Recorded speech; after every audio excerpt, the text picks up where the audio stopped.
जय सर्व सुंदर साथ की जय। प्रथम लागू दो चरण को, धनिये न छुड़ायो किन, लाख तले लाल लिया मेरे जीव की जीवन। इन पांव तले पड़ी रहूं, धनी नजर खोलो बातों, पलना वालों निर्गुण नेत्रे मेरे जीव की जीवन, मेरे जीव के जीवन। प्रणाम जी, सब सुंदर साथ को प्रणाम जी। हाँ जी, प्रकरण नंबर 29 और चौपाई नंबर है 22। सो भूखन जो अरस के सब पहरे मन चाहे, सिनकार किया सब लश्करें, ए देखो मन ल्याए, ए देखो मन ल्याए। परम धाम में जो भी आभूषण है सभी मन की इच्छा के अनुसार पहने जाते हैं। हे साथ जी, आप एकाग्र मन से इस बात पर विचार कीजिए कि पशु पक्षियों की सारी सेना आभूषणों का श्रृंगार करके आती है। सो भूखन जो अरस के सब पहरे मन चाहे। जो भी भूखन हम पहनते हैं मन की इच्छा के अनुसार, यानी कि राजी के दिल में आते ही वैसा श्रृंगार हमारा हो जाता है।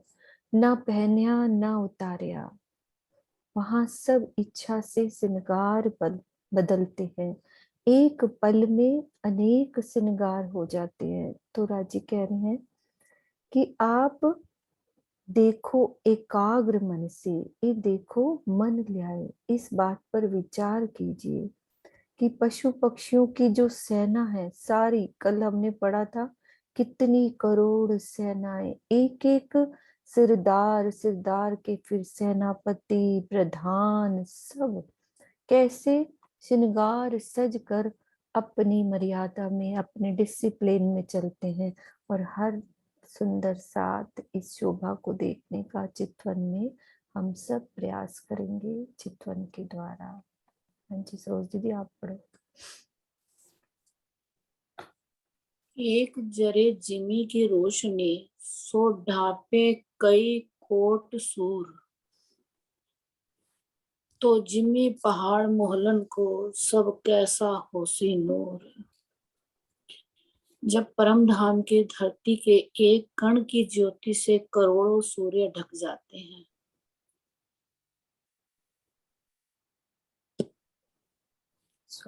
एक जरे की जिम्मी की रोशनी, तो वहां की संपूर्ण धरती पहाड़ों तथा महलों का तेज कैसा होगा। जी महाराज इस चुपाई में बता रहे हैं कि एक जरे की जिमी, उस परम धाम की एक कण, जो धरती का एक कण भी है ना, वो करोड़ों सूर्य को ढक देता है। मतलब करोड़ों सूर्यों की रोशनी भी वो कम है उसके आगे। तो जिमी पहाड़ मोहलन को सब कैसा होसी नूर। तो अगर हम जैसे मानिक पहाड़ है, फ्राज पहाड़ है, उन सब की बातें करें तो क्या होगा उनके आगे।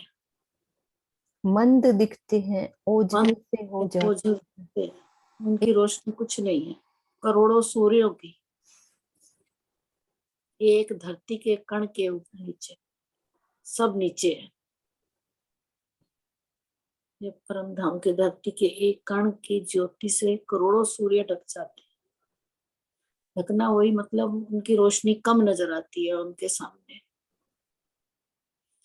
तो वहां की संपूर्ण धरती, पहाड़ों तथा महलों का तेज कैसा होगा। ये हमने अब सोचना है, देखना है कि उसका कैसा होगा।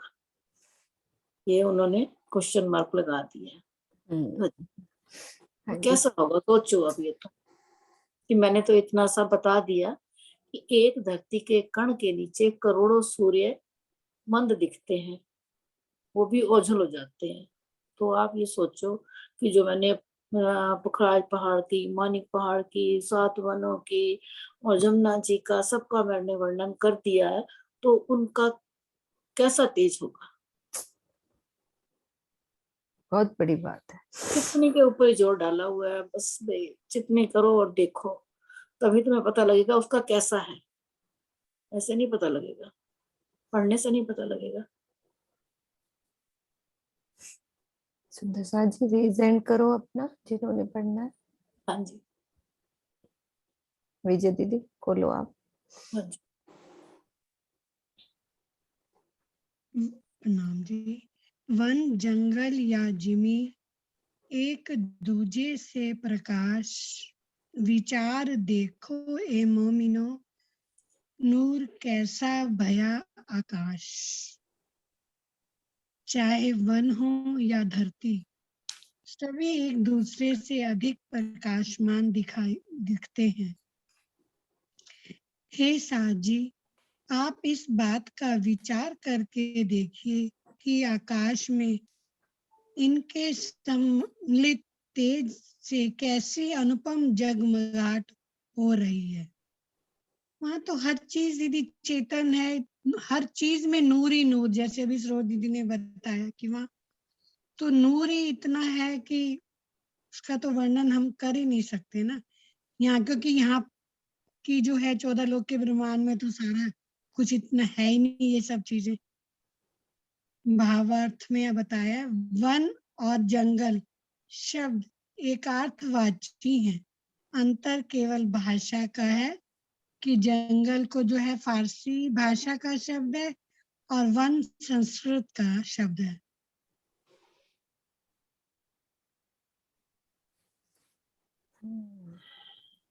मगर तो पशु पक्षियों में भी इतनी ज्योति है कि इतने मतलब से मन करता है कि यहाँ से नजर हटे ना, उनको देखते रहे। तो वो वाली बात आ गई कि देख देख के हम अनुभव कर सकते हैं, बात तो पढ़ के नहीं। बिल्कुल। हाँ जी, स्वर्णा, स्वर्णा दीदी खोलो। प्रणाम जी सुंदर साथ जी, सभी सुंदर साथ के चरणों में मेरा कोटि कोटि प्रणाम जी। प्रणाम जी। ए नूर जिमी बन लश्कर, कहाँ कहूँ रूहों रोशन, और तख्त जो हक का तुम विचार देखो मोमिन। संपूर्ण परम धाम की नूरी धरती, वनों और पशु पक्षियों की ज्योति कैसी होगी। इसी प्रकार संपूर्ण सखियों के अलौकिक आभा के विषय में मैं क्या कहूँ। जिस आसन पर श्री राज जी विराजमान होते हैं, उसकी तेजोमय ज्योति कैसी होगी। हे साजी, आप इन बातों पर गहराई से विचार कीजिए। संपूर्ण परम धाम की नूरी ज्योति, नूरी धरती, वह और पशु पक्षियों का इतना तेज होता है, इतना प्रकाश है कि यहाँ के करोड़ों सूर्य का प्रकाश भी उनके सामने मंद हो जाता है। इसी प्रकार जैसे वनों का, धरती का और पशु पक्षियों का नूर है, और उसी प्रकार ही सखियों का भी ऐसा ही आभा से युक्त है। इसी तरह उन भी ज्योति इतनी तेज होती है, एक से एक सुंदर दिखते हैं सभी सखियां। और सिंहासन की शोभा का तो वर्णन किस मुख से किया जाए।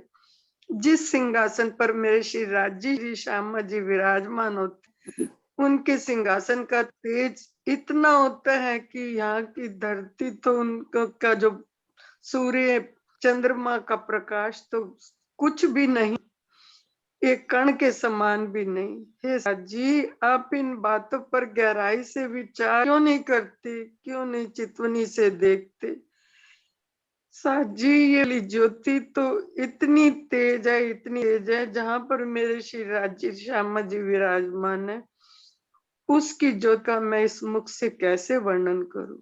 बोलो श्री प्राणनाथ प्यारे की जय। श्री और सतगुरु महाराज। तखत जो हक का कंपैरिजन कर दिया कि नूर जिमी बन लश्कर कहा कहूँ, यानी कि एक लश्कर। सूरज होता है और सूरज की किरणें, एक सूरज का तेज और एक किरण का तेज है, सब बराबर, लेकिन जिस सिंहासन पर युगल स्वरूप बैठते हैं उसकी ज्योति कैसे विराजमान है। होती है। कैसे कहूँ उसकी ज्योति कैसे ज्योति का वर्णन का करें। विचार ध्यान से करो, उसका गहराई से विचार करो।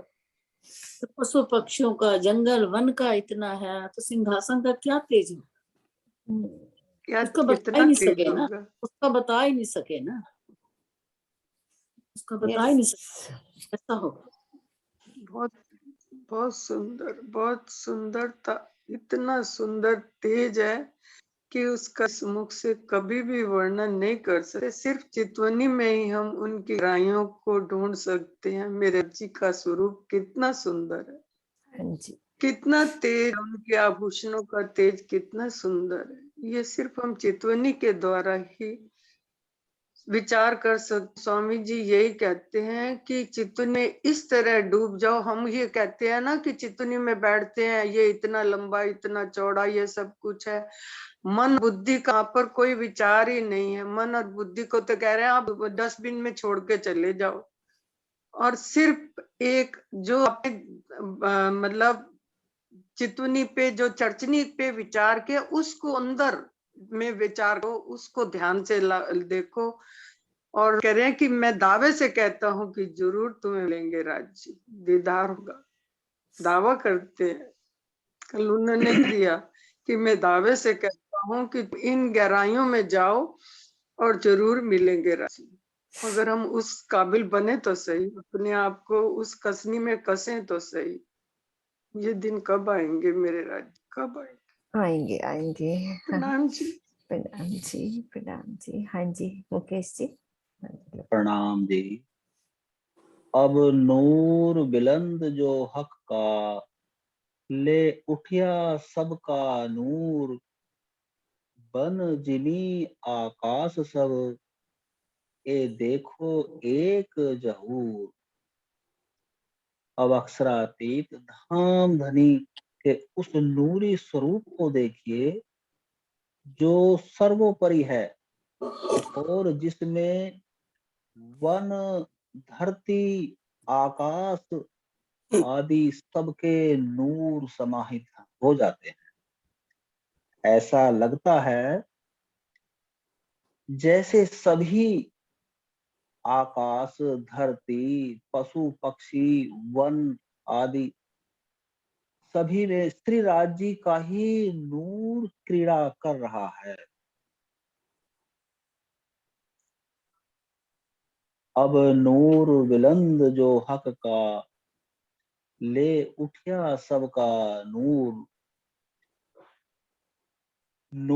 अब नूर बिलंद जो हक का, श्री राज जी का नूर, जो नूरी तेजोमयी प्रकाश है, वो प्रकाश वनों का हो, आकाश का हो, जमीन का हो, पशु पक्षियों का हो, नूरमयी धरती, कोमल घास का हो, सबका नूर जब एक साथ उठता है तो समझो जैसे पूरा संपूर्ण आकाश भर गया हो।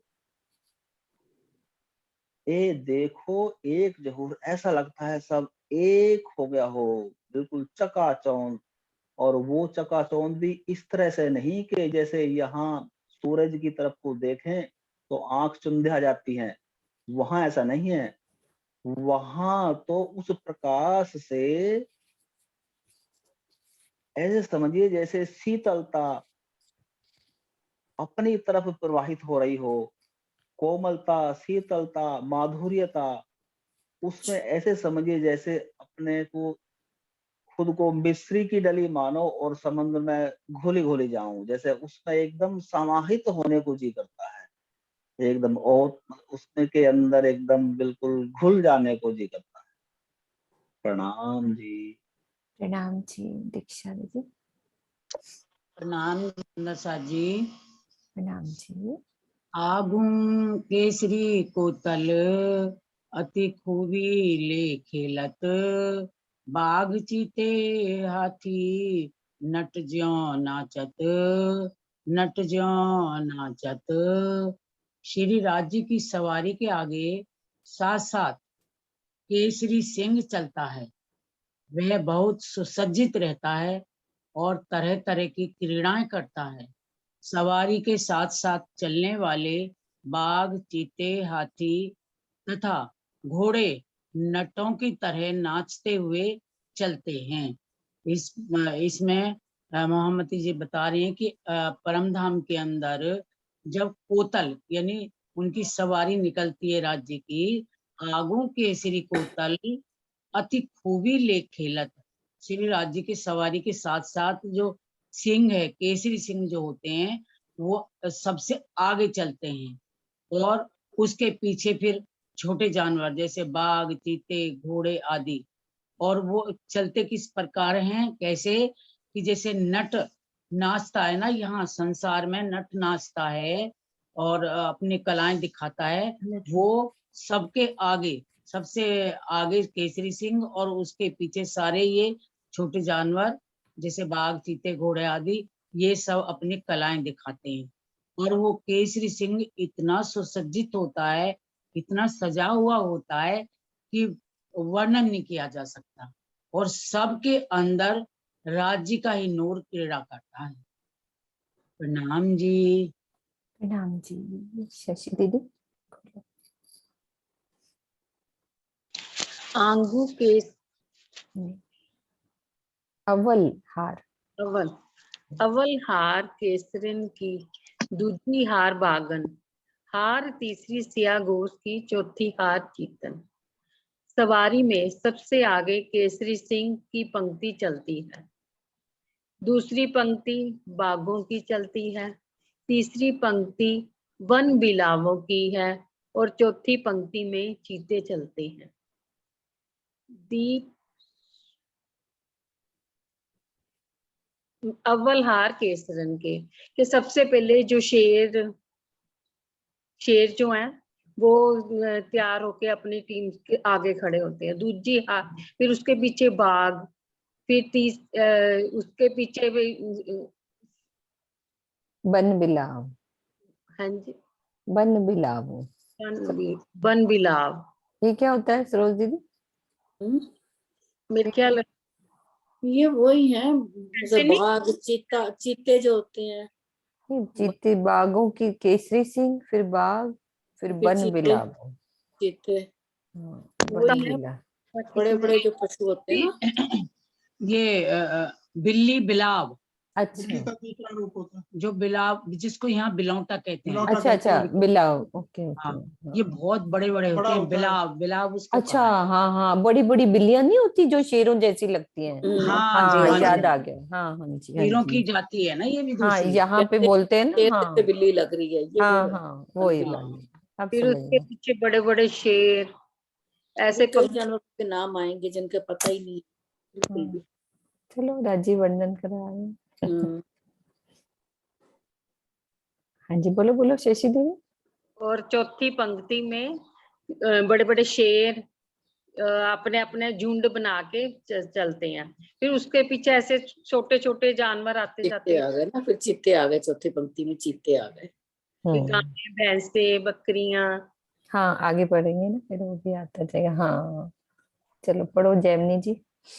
प्रणाम जी। दीप असुर रोज रिजड़े, बेल सामहर मुग मेघे, हरन अरन बड़क कुकर, कील गिलम घोड़े गेंडे।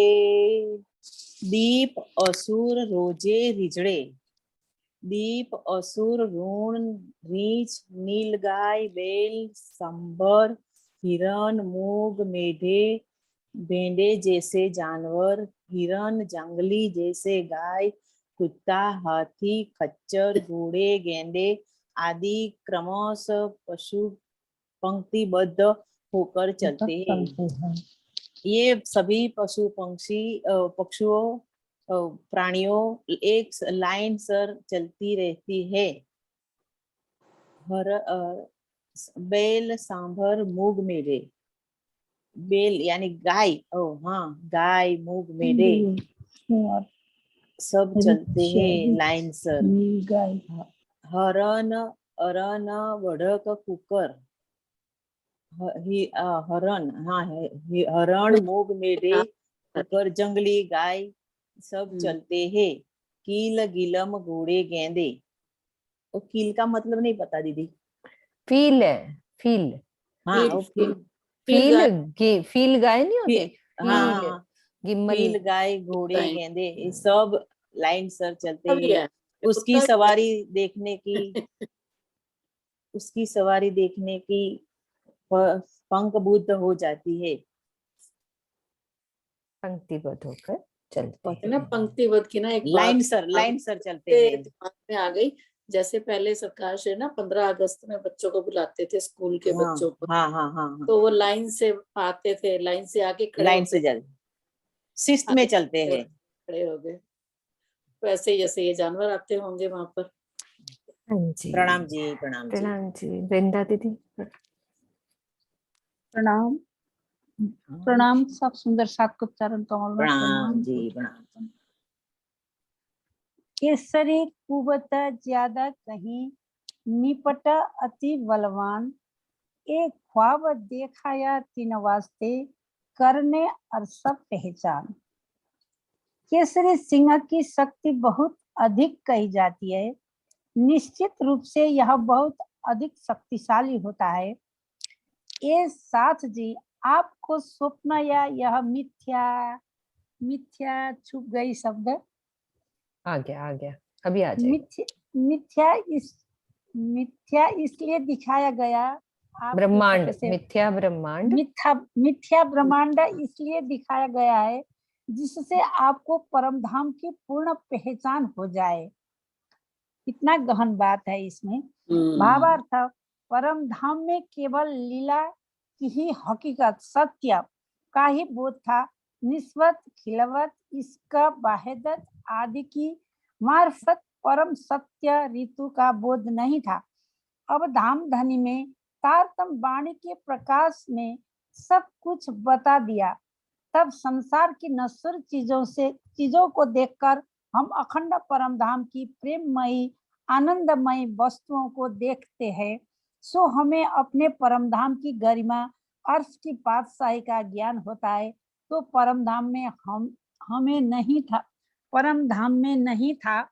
इस प्रकार खेल बनने के ही मुख्य कारण है। ये सब दिखाने के लिए राज्य ने हमें परम धाम से यहाँ पर, वहां तो नहीं है ना ये सब, ये दिखाने के लिए राज्य ने हमें यहाँ पर सपना के संसार में भेज दिया। और वहाँ कैसा है ये तो आगे ही वर्णन हो चुका है।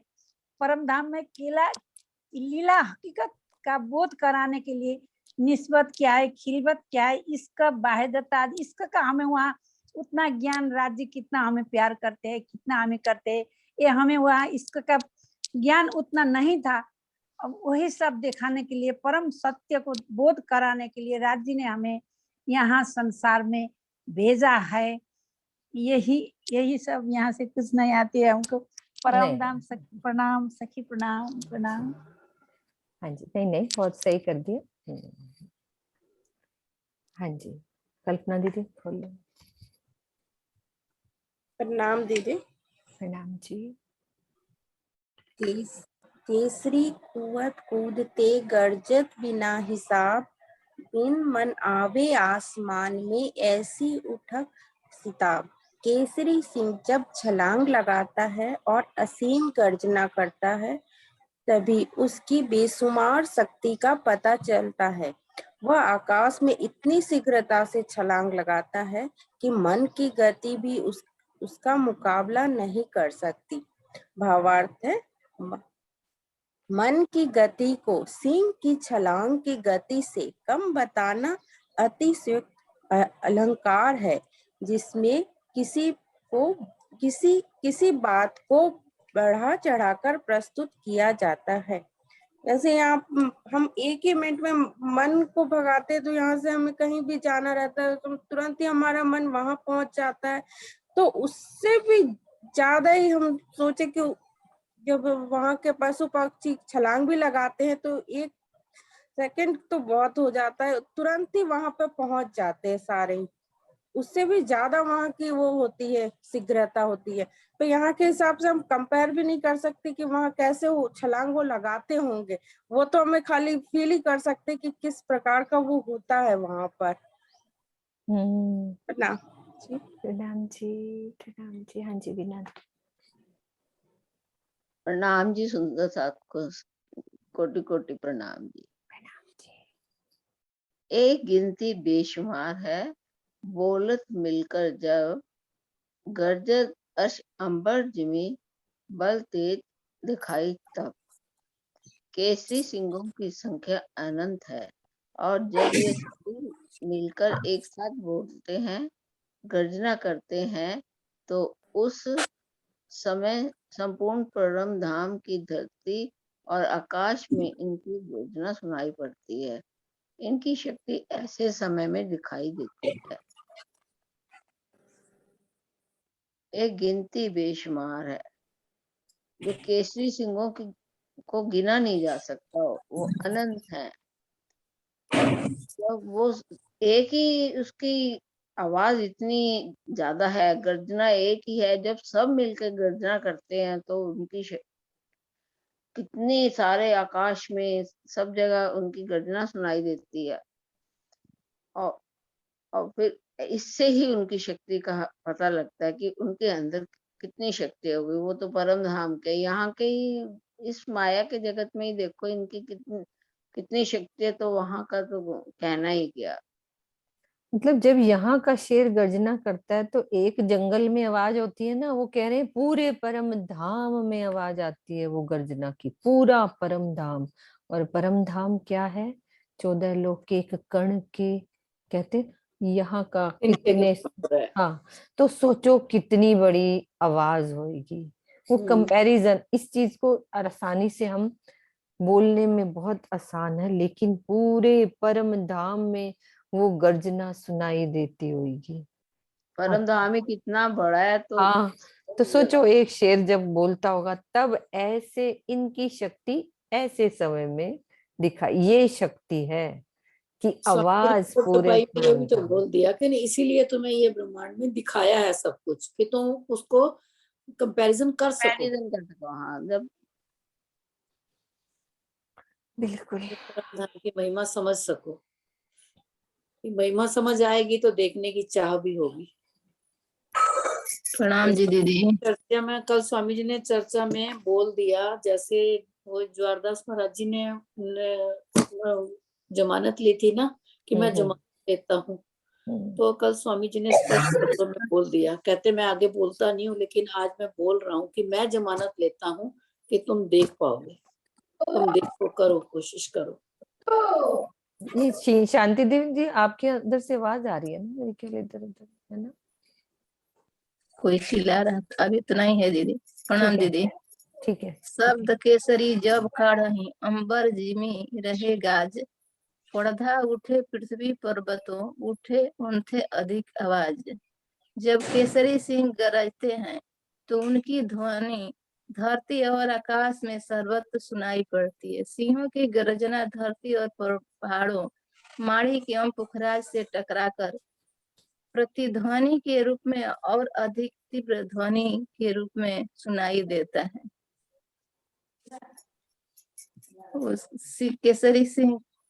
केसरी सिंह को बताए हैं कि केसरी सिंह जब बोलते हैं तो उनका आवाज धरती और आकाश सभी जगह गूंजमान हो जाता है। माणिक पहाड़ और पुखराज पर्वत से टकरा करके प्रतिध्वनि और अधिक तीव्र गति से बढ़ा देता है। बढ़ा दीजिए। इसका मतलब है जब वो दहाड़ते होंगे, ठीक है, अब मानिक पहाड़ बीच में है, पुखराज पहाड़ इतने ऊंचे हैं, तो वहां से टकरा के प्रतिध्वनि, कई बार हम जाते हैं, ये चीजें हमने दुनिया में भी महसूस करी होंगी कि जब एक हम हॉल में जाते हैं, एक आवाज जोर से बोलते हैं तो उसकी दोबारा से आवाज टकरा के आती है, तो वो बाद में आती है, पहले हम बोलते हैं फिर उसके 1 सेकंड बाद दोबारा से वही रिपीट होती है आवाज। तो सोचो वहां से टकरा के पुखराज और मानिक पहाड़ से टकराती होगी तो प्रतिध्वनि के रूप में वो अधिक तीव्र ध्वनि के रूप में और तेज सुनाई देती है, और उस आवाज से हमारे कान नहीं पड़ते। वो इतनी मीठी आवाज होती है कि उस एक आवाज पे कितना प्रेम से सब पशु पक्षी दौड़ते होंगे, भागते होंगे, है ना। हाँ जी नरेश जी आप ले लो।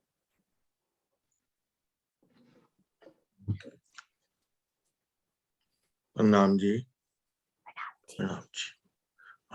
उस इको बोलते हैं ना, जैसे हम बोलते हाँ हैं हाँ वही वाला। 34 नंबर है ना। हाँ जी।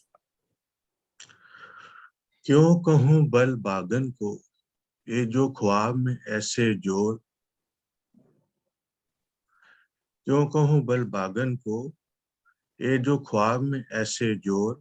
देह छोटी बड़ी कुवत, देत फीलों मद तोड़। देत फीलों मद तोड़।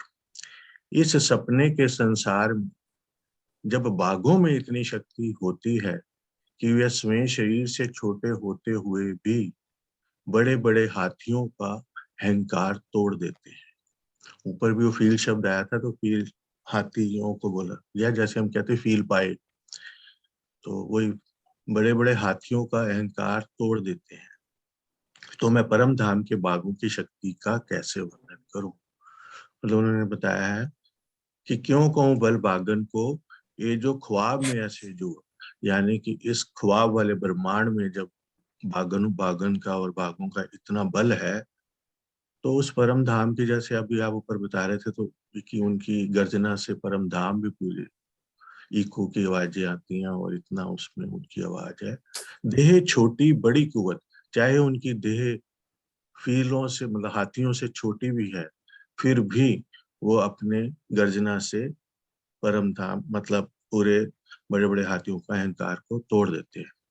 तो मैं परम धाम के बाघों की शक्ति का कैसे वर्णन करूं। तो ये बात है। अगर आज 5 मिनट हो तो एक भाव में आखिर में रखना चाहूंगा एंड में। हाँ जी बिल्कुल 5 मेरी मिनट हाथ पहले, हाँ 5 हाँ मिनट पहले बंद कर दूंगी फिर आप हाँ जी। बोलना। हाँ। ठीक है। राजबाला जी, राजबाला कल कह रही थी मेरे को नहीं खोलते, भाई रिसेंड करोगे तभी नहीं नहीं, खोले हाँ थोड़ी। रीसेंड करो, रीसेंड सब करो, हाँ मैं सबको बारी बारी खोल रही हूँ पूरा हाँ एक लाइन से, सब हाँ रीसेंड करो, कोई दिक्कत नहीं है, सारे बोलो। उससे कोई हमने ऐसा कभी दिल में सोचना ही नहीं कि इसको हाँ नहीं जी खोल रहे और इसको नहीं, सबको खोलेंगे। हाँ। प्रणाम जी। राम जी। बोलत बाग विस्तार के, सब मिल एक ही शोर। गर्जे शेती जानिए, इनो अंगों का जोर।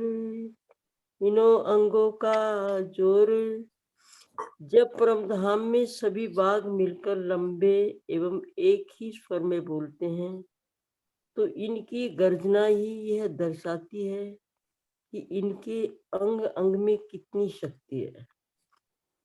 यहाँ संसार के जो बाघ शेर जो हिंसक जानवर होते हैं, उनकी आवाजें दहाड़ने की बहुत तेज होती है, तो वहां परम धाम में तो कितनी वहां की आवाज होगी। वो आवाज दर्द करने वाली नहीं है, प्रेम घोलने वाली होती है। उन वहां के जानवरों की जो आवाजें निकलती हैं वो प्रेम को दर्शाती हैं। अपनी आवाज के द्वारा धनी के प्रति प्रेम उड़ेलती हैं। सब मिल एक ही स्वरूप, सब मिल करके जो है एक स्वर में बोलते हैं। सब हिंसक पशु जैसे होते हैं अपने यहाँ, लेकिन वो प्रेम के द्योतक होते हैं। सब एक साथ बोलते हैं तो कितना प्यारा लगता है। गर्जे शेती जानिए, जब वो गर्जना करते हैं, इतनी उनकी गर्जना दर्शाती है कि उनकी अंग अंग की शक्ति, उनके अंदर की जो शक्ति होती है, इन्हों अंगों का जोर, उनकी अंगों की शक्ति अपना अंग प्रदर्शन करती है, जो बहुत ही सुंदर लगता है, बहुत ही अच्छा दिखता है। ऐसे मेरे परमधाम के उन जानवरों की शक्ति और उनका प्रेम झलकता है। सुंदरता जी, प्रणाम जी। प्रणाम जी। बालाजी, आप ना रेसेंट किया करो। जी ठीक जी है? अच्छा। आप मुझे मिले थे तब आपने मुझे बोला तो मुझे अच्छा नहीं लगा। अच्छा आज कोई मैंने बात जब नहीं, वो मैं अपना रेसेंट करे खोल लिया, आपको देखना। पता है क्या होता है राजवाला दीदी, मैं जी आपसे बाद में बात करूंगी इसके बाद, जी अपन जब क्लास में, क्योंकि अभी चुपई चल रही है ना, कि ओके जो ओके आपको रीजन बताऊंगी इसका। हाँ जी, ओके चुपई आगे लो। ज्योत्सना दीदी आप लो। प्रणाम जी। प्रणाम जी। प्रणाम। प्रणाम जी दीदी, प्रणाम जी। प्रणाम जी। हाँ जी हाँ जी, बोलो आप। एक सेकंड, चक देखिए, एक सेकंड, एक सेकंड, मेरी चुपई पीछे चली। हाँ जी बोलो। हाँ जी। चक देखे चलती ते जुगत जल्दी हो जोर, काहिली नांग कबहू होत नहीं मन मोर, होत नहीं मन मोर। सुंदर चितों की उछल कूद चतुराई सित्ता और शक्ति देखने योग्य होती है। इनके अंगों में सुरती और मन में भय भक्ति भी नहीं होता है। કે પશુ પંખી પરમધામમાં ગમે ઈ કરતે ઉચ્ચારણ કરતા હોય, પણ એની અંદર ડર નથી હોતો કે કોઈ એટલે કોઈની એમાં બીક કે ડર કઈ હોતા નથી. પ્રેમથી રાજીના ભાવથી प्रेमથી છલાંગવું અને કૂદે નાચે। પ્રણામજી। बहुत अच्छा लगा। हाँ, देखो उनकी भाषा में कितना प्रेम है ना। हाँ जी मोनिका बोलो।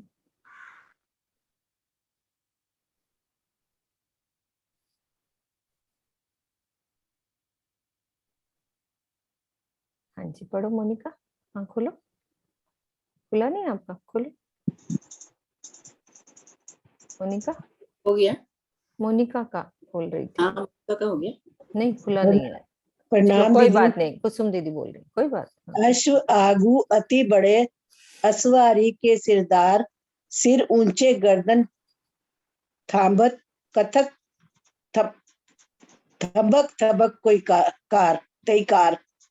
श्री राज्य की सवारी में बहुत बड़े बड़े ऊंचे ऊंचे घोड़े चलते हैं, जो इस सवारी के प्रमुख माने जाते हैं। ये अपनी गर्दन उठाकर सिर को ऊंचा किए हुए ठुमक ठुमक कर संगीत के मधुर स्वरों की तरह ध्वनि करते हुए चलते हैं। इस चौपाई में बड़े बड़े जो घोड़े हैं उनका वर्णन किया गया है कि वह जो चलते हैं अपना सिर उठा के, तो बहुत ही बड़े बड़े और ऊंचे ऊंचे हैं, और जब वो चलते हैं तो अपनी गर्दन को उठाकर सिर को ऊंचा करके ठुमक ठुमक कर चलते हैं, और उनके चलने में जो ध्वनि होती है वह बहुत ही मधुर होती है और कानों को प्यारी लगती है। वह ऐसी नहीं लगती कि जो कान को भाए ना, और उनकी जो गर्दन है वो बहुत ही ऊंची हो जाती है। प्रणाम जी। एक मिनट मोनिका, थोड़ा दरवाजा पीछे से बंद कर दो, आवाज बहुत आ रही है। मैं ये कह रही हूँ उनका क्या होता है, गर्दन उठाकर सिर ऊंचा करके ठुमक ठुमक कर चलते हैं। हाँ जी। ये सोच के कितना अच्छा लगा कि ऊंचे ऊंचे घोड़े पहले गर्दन उठाते होंगे, फिर पीछे से ठुमकते होंगे। सोचो घोड़ा है एक आगे, वो मुंह ऊपर उठा रहा है और अपनी पीछे से ठुमक ठुमक चल रहा है। कितना सुंदर। और संगीत से, यानी कि जैसी ताल चलती होगी मधुर स्वरों से, एक तो गाते भी हैं, बोलते हुए ध्वनि से गाए भी जा रहे हैं और पीछे से ठुमके भी जा रहे हैं घोड़े, है ना। कितना अच्छा लगता होगा। मोनिका खोल लो वो पीछे, मैं इसीलिए थोड़ा बोल रही थी, आप दरवाजा बंद करके आ जाओ। हाँ जी आगे बोलो। जब दौलत वतन विकास के हो सबे हेकार, दसों दिशा सब गरजत पड़त सबे पुकार। जब सभी घोड़े अपना मुख खोलकर हिनहिनाते हैं, तो दसों दिशाओं में उनकी गर्जना सुनाई पड़ती है। चारों ओर उनकी आवाज गूंजने लगती जो वहां के घोड़े हैं उनकी आवाज चारों दिशाओं में गर्जना सुनाई देती है और उनकी आवाज गूंजने लगती है चारों ओर। वहां के घोड़े जब अपना मुख खोलकर हिनहिनाते हैं, उनकी आवाज चारों ओर सुनाई देती है। प्रणाम जी। प्रणाम जी। हाँ जी, सुषमा दीदी। प्रणाम जी दीदी, प्रणाम जी। जी। शब्द पील जब उठही, गरजत गंज गंभीर, जिमी पहाड़ सब गाजत, और सैन्य सोहे सूर धीर। बड़े बड़े हाथी जब गंभीर स्वरों में गर्जना करते हैं तो उनकी आकर्षक ध्वनि चारों ओर सुनाई पड़ने लगती है। उस समय धरती एवं पहाड़ आदि सभी में उनकी गर्जना सुनाई देती है। ऊपर ऊपर करो दीदी। हाँ जी। गर्जना करने वाले शूरवीर हाथियों की सेना बहुत अधिक सुशोभित होती है। जितने भी बड़े बड़े हाथी और गंभीर, जब उनकी सारी सेना मिलकर एक सुर में चलने लगती है तो उनकी जो प्यारी धुनी है गर्जना बड़ी प्यारी और आकर्षित मनमोही सुनाई देती है। उससे मन भाव विभोर हो जाता है। उस धरती पर एवं पहाड़ आदि सभी में उनकी सारे जहाँ भी हमारे माणिक पहाड़ हैं, पुखराज जी हैं, सभी में उनकी जो गर्जना है अति प्यारी, अति मनमोहक, मनोहारी वो सुनाई पड़ती है। सूरवीर हाथियां बहुत ही सुंदर और सुशोभित लगते हैं। प्रणाम जी। गर्जना करने वाले शूरवीर हाथियों की सेना बहुत अधिक सुशोभित होती है, प्यारी लगती है, प्यारे लगते हैं, कितने सुंदर लगते हैं। प्रणाम जी। अनिल जी। अनिल जी बोलो आप। हाँ प्रणाम जी दीदी। दीदी अभी केसरी सिंह की जो बात हो रही थी, हाँ जी, तो सरकार श्री कहते थे कि आप मेरे सुंदर साथ मोमिनो, आप केसरी सिंह हो। यस। और आपकी जो वाणी, जो आपको तारतम्य मिला है, जो वाणी मिली है, वो सारे ब्रह्मांड में गर्जना करेगी। सरोज जी। प्रणाम जी। सरोज जी याद है कहा था उन्होंने? हाँ बाद में करेंगे बात। यो कई जाते पशु की, नहीं कोई बात। कई खुबी बल कहूं केता, अपार बल खुबी अर्श की, नाही जुबा माफक है एता, नाही जुबा माफक है एता। इस प्रकार पशु पंखियों की अनंत जातियां हैं, उनकी शोभा एवं शक्ति अथाह है, जिसका मैं कहाँ तक वर्णन करूं। परम धाम की शोभा और शक्ति का वर्णन कर पाना मेरी जीवा के वश में नहीं है। इस चौपाई के माध्यम से राज्य महाराज हमें ये कह रहे हैं कि जो भी पशु पक्षियों की यहाँ बातें आई, जो भी शोभा लीला की जो हमने बात सुनी, वो अनंत पशु पक्षियां, ये तो थोड़ी सी है हमें बताने के लिए बताया, लेकिन अनंत जातियां हैं, उनकी शोभा एवं शक्ति अथाह है। जो इस दुनिया की जो पशु पक्षी और अन्य जो जीव जंतु होते हैं उनकी शक्ति को देखे, उनकी शक्ति से ज्यादा परम धाम की शक्ति है, ये बताने के लिए। और शक्ति तो थोड़ी सी ही हमें बता रही है, जिसका मैं कहाँ तक वर्णन करूं। राज्य महाराज कह रहे हैं कि मैं इसका वर्णन कहाँ तक करूं। आप जो उसको देखना चाहते हो, उसको सुनना चाहते हो, तो अपनी ध्यान चितवन के माध्यम से उस शोभा को, उस अनंत आवाज को अपने द्वारा देख सकते। परम धाम की शोभा और शक्ति का वर्णन कर पाना मेरी जीवा के वश में नहीं है। यानी परम धाम की शोभा और शक्ति यहाँ कहने से नहीं, अपने आप चितवन और ध्यान से देखेंगे तभी आपको पता चलेगी, कहने से जीवा के वश में नहीं है। प्रणाम जी। प्रणाम जी। प्रणाम जी। हाँ जी, प्रणाम जी। कई जाते हैं जानवर चलते आगू उड़त, कई लेवे गुलाटियां अनेक खेल खेलत। जानवरों की बहुत सी जातियां हैं।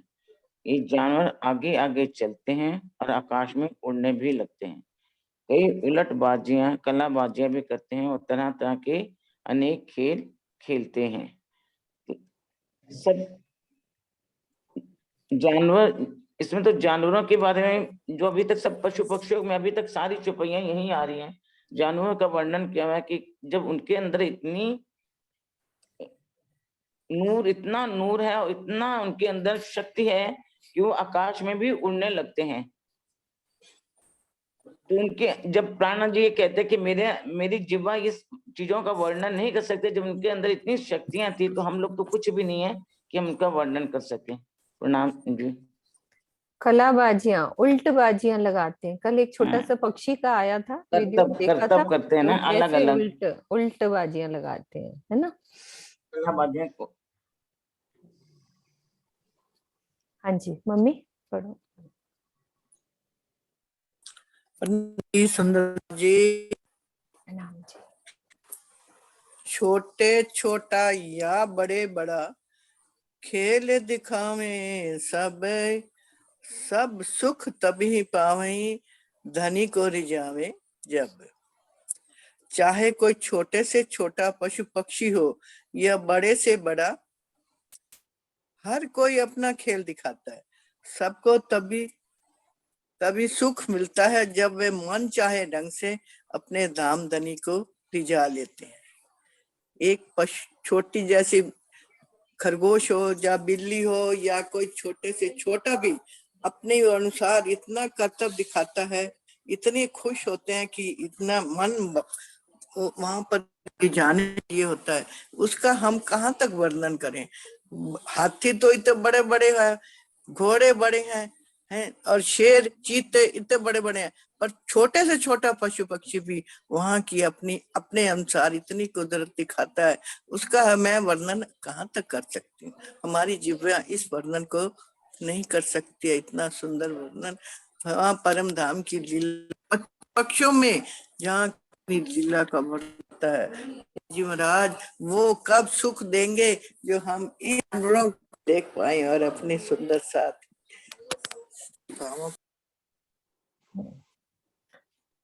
हाँ जी, एक चुपड़ी में पढ़ती हूँ फिर सारे रेसेंट हमने हाँ पकड़ लिए हैं।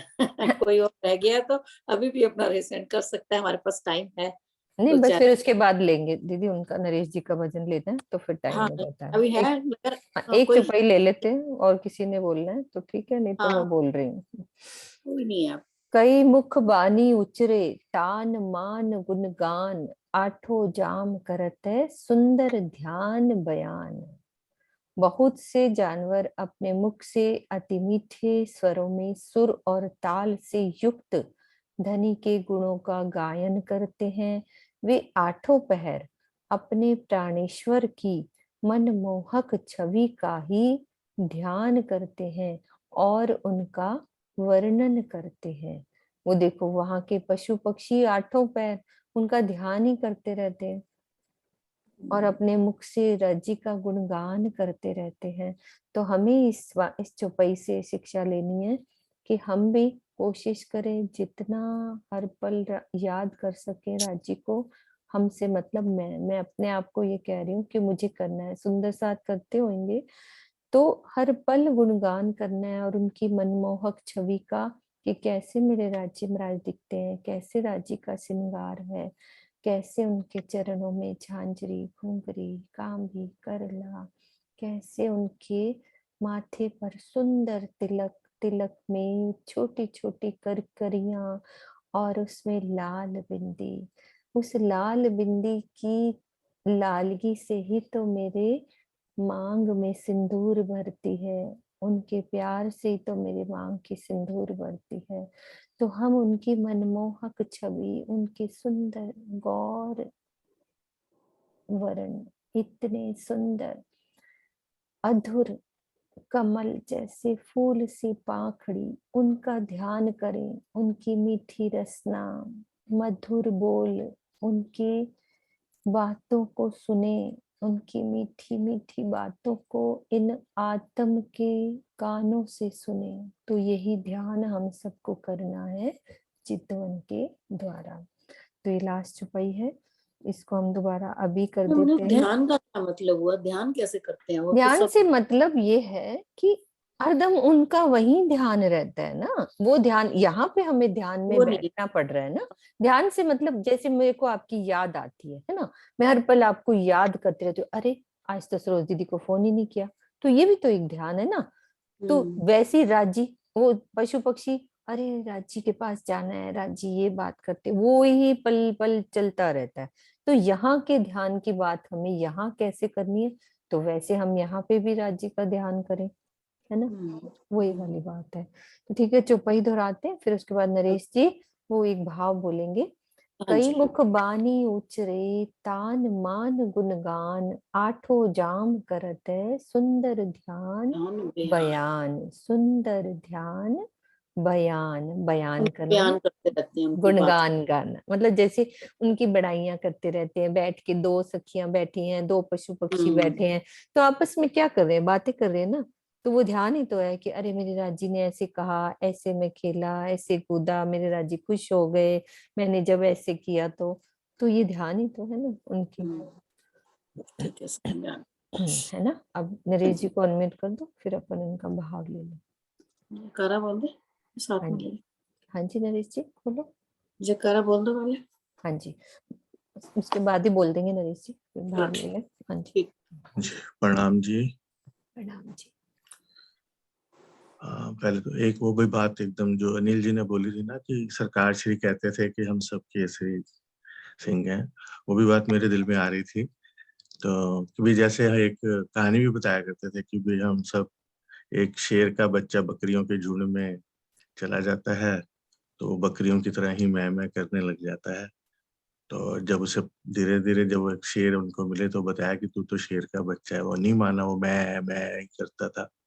तो फिर उसे कुएं में लेके गए, कुएं में उसको दिखाया कि देख तू शेर ही है, जोर से बोल। फिर उसको दहाड़ धीरे धीरे, तो तब उसने आपको पहचाना कि हाँ मैं तो शेर हूँ। तो इसलिए वो कहते थे मोमिनो तुम रूहो, तुम केसरी सिंह हो, तुम सुवाणी को पूरे ब्रह्मांड में इसकी गर्जना करो।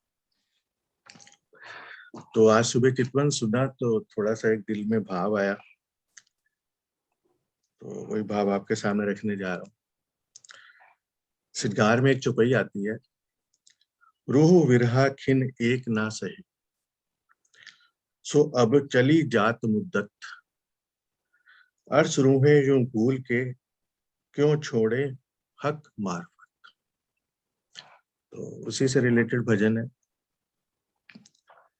खिन विरहा ना सहा कभी जिसने हजूर का,